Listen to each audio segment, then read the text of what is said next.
So, let's talk about a huge shift in how companies talk to us.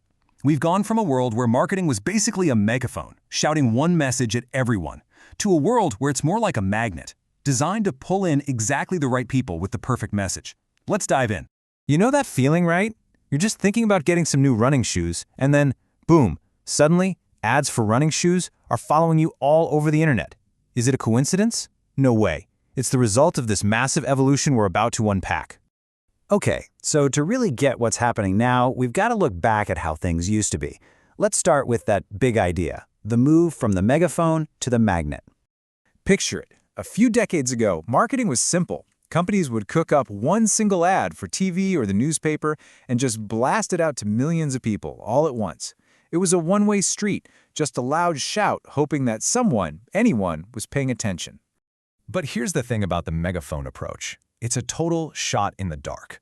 Most of the people hearing that message just weren't interested. You're basically trying to sell a sports car to someone who's looking for a minivan. It's inefficient, it's expensive, and for us, the consumers, it's just a bunch of noise we learn to ignore. So, how in the world did marketing get so smart?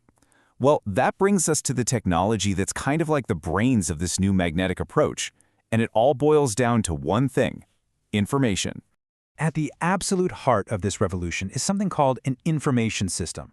Now, don't let the name fool you. This isn't just a single piece of software. It's the whole shebang, the entire process of taking all this raw, messy data and turning it into something incredibly powerful, actual insight. This is the engine that drives all of modern marketing. And the logic behind it is actually pretty straightforward. First, you've got input. That's all the data being gathered about us, the customers. Then you have the process. This is where computers do the heavy lifting, sorting it all out and looking for patterns. And finally, you get the output, clear, useful information that helps a manager make a much smarter decision.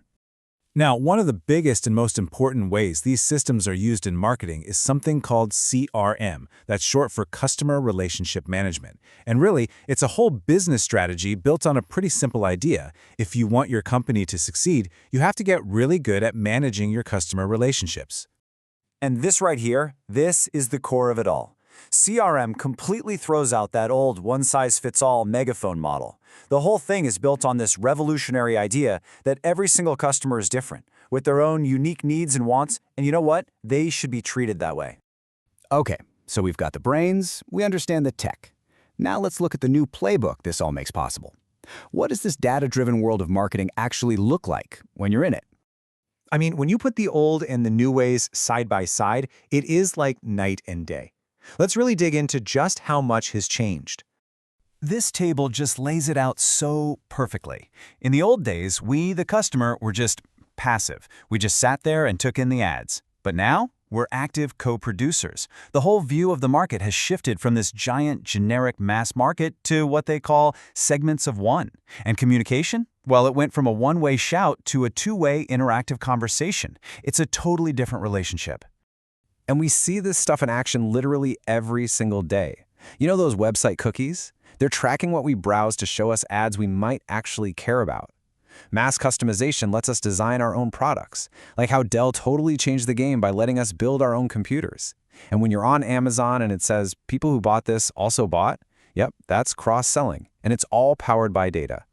So companies have all these incredible tools, but how do they use them to find the right people to talk to in the first place?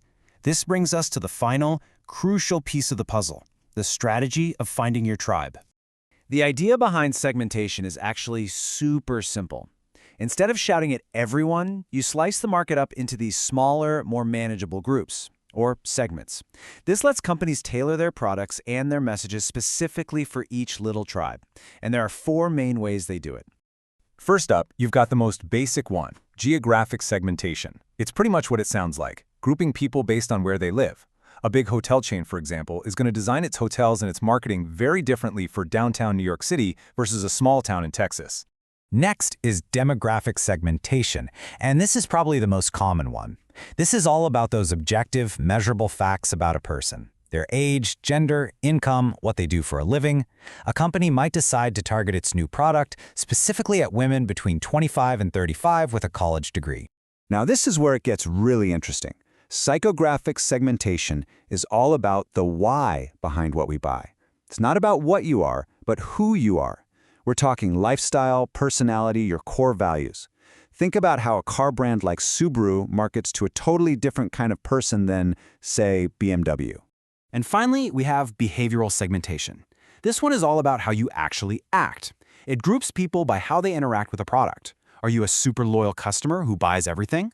Are you a first-timer? Or do you only show up when there's a big sale? Each of those groups needs a completely different approach. So when you put all these strategies together, what's the end game? Well, the ultimate goal of all modern marketing is to make the entire experience feel like it was designed just for you. It's all about making that huge shift from the mass market to the me market. Which brings us back to this really powerful idea. In this new world, we're not just consumers on the sidelines anymore. Through our data, our choices, our feedback, we're actually helping to create the products and services we buy. We are, as the slide says, co-producers. And all of this leaves us with the big million-dollar question at the heart of this whole transformation. Is this super personalized marketing the ultimate convenience, giving us exactly what we want, right when we want it? Or has it become the ultimate intrusion into our private lives? Something to think about. Thanks for joining me for this explainer.